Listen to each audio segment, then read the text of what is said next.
राज्यातील स्थानिक स्वराज्य संस्था निवडणुकांचा मार्ग सर्वोच्च न्यायालयाच्या निर्देशानंतर मोकळा झालेला आहे। सर्वोच्च न्यायालयाने 4 आठवड्यांमध्ये निवडणुकांची घोषणा करण्याची सूचना केलेली होती आणि त्यानुसार आता राज्य निवडणूक आयोग स्थानिक स्वराज्य संस्था निवडणुकीच्या दिशेने पावलं उचलताना आपल्याला दिसतंय। राज्यातील 29 महापालिका आणि जिल्हा परिषद पंचायत समित्यांच्या निवडणुकींसाठी वेगाने हालचाली सुरू झालेल्या आहेत। राज्याच्या ग्रामीण विकास विभागानं आज जिल्हा परिषद पंचायत समितींच्या आरक्षणाची अधिसूचना जारी केलेली आहे। जिल्हा परिषदांमध्ये अध्यक्ष, उपाध्यक्ष आणि विषय समित्यांचे सभापती तसेच पंचायत समिती सभापती आणि उपसभापतींची अधिसूचना जारी करण्यात आलेली आहे। त्यानुसार तुमच्या जिल्ह्यामध्ये कोणाला अध्यक्षपद राखीव करण्यात आलेलं आहे, कोणत्या प्रवर्गाला अध्यक्षपद राखीव झालेलं आहे, तेच या व्हिडिओमधून आपण पाहणार आहोत। नमस्कार, मी उन्मेष खंडाळे, आपण पाहताय माय महानगर लाईव्ह। जिल्हा परिषदेला मिनी मंत्रालय म्हटलं जातं।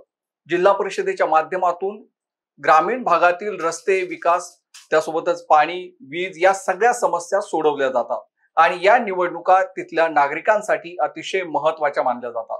या निवडणुका लवकरच घोषित होतील अशी शक्यता आहे, कारण राज्याच्या ग्रामीण विकास विभागानं आज त्या संबंधीची एक अधिसूचना जारी करण्यात आलेली आहे।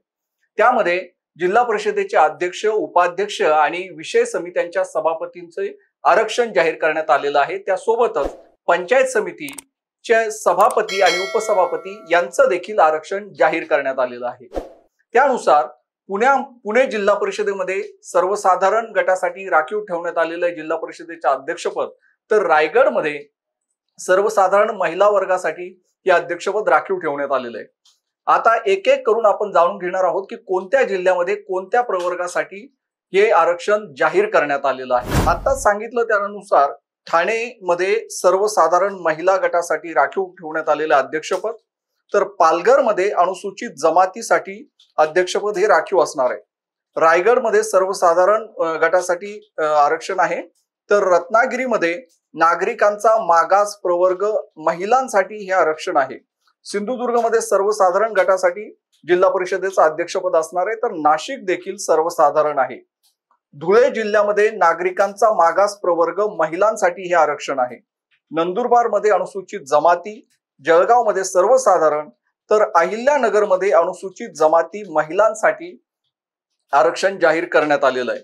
पुणे जिल्ह्यामध्ये सर्वसाधारण गटासाठी जिल्हा परिषदेचं अध्यक्षपद राखीव ठेवण्यात आलेलं आहे, म्हणजे खुल्या गटामध्ये तिथून निवडणूक होणार आहे। साताऱ्यामध्ये नागरिकांचा मागास प्रवर्ग महिलांसाठी जिल्हा परिषदेचं अध्यक्षपद आहे, तर सांगलीमध्ये सर्वसाधारण महिला गटासाठी अध्यक्षपदी असणार आहे। सोलापूरमध्ये मागास प्रवर्गासाठी अध्यक्षपद राखीव आहे, तर कोल्हापूरमध्ये खुल्या गटातील महिलांसाठी हे अध्यक्षपद असणार आहे। छत्रपती संभाजीनगरमध्ये सर्वसाधारण गटासाठी अध्यक्षपद आहे। जालन्यामध्ये महिला मागास प्रवर्गासाठी अध्यक्षपद राखीव ठेवण्यात आलेलं आहे। बीडमध्ये अनुसूचित जाती महिलांसाठी अध्यक्षपद राखीव आहे, तर हिंगोलीमध्ये अनुसूचित जातीसाठी अध्यक्षपदाची निवडणूक होणार आहे। नांदेडमध्ये नागरिकांचा मागास प्रवर्गासाठी हे अध्यक्षपद आहे, म्हणजे इथे महिला पुरुष दोन्हीही अध्यक्ष होऊ शकतात।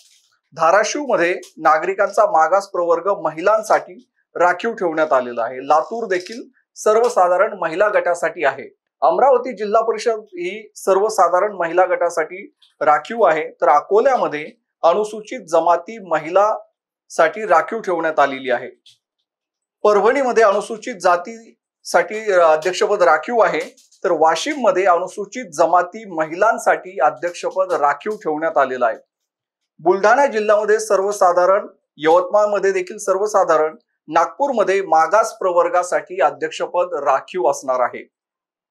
वर्धा जिल्ह्यामध्ये अनुसूचित जाती, भंडाऱ्यामध्ये नागरिकांचा मागास प्रवर्ग आणि गोंदिया जिल्ह्यामध्ये सर्वसाधारण महिला गटासाठी अध्यक्षपद राखीव आहे, तर चंद्रपूरमध्ये अनुसूचित जाती महिलांसाठी अध्यक्षपद राखीव असणार आहे। आणि सगळ्यात शेवटचा 34वा जिल्हा परिषद जी आहे ती म्हणजे गडचिरोली, येथे सर्वसाधारण महिलांसाठी हे अध्यक्षपद राखीव असणार आहे। लवकरच या निवडणुकांची घोषणा देखील होणार आहे। या संबंधीच्या अधिक बातम्या तुम्हाला mymahanagar.com वरती पाहता येतील, तर या संबंधीचे अधिक व्हिडिओ तुम्ही माय महानगर लाईव्ह या आमच्या YouTube चॅनलवरती पाहू शकता।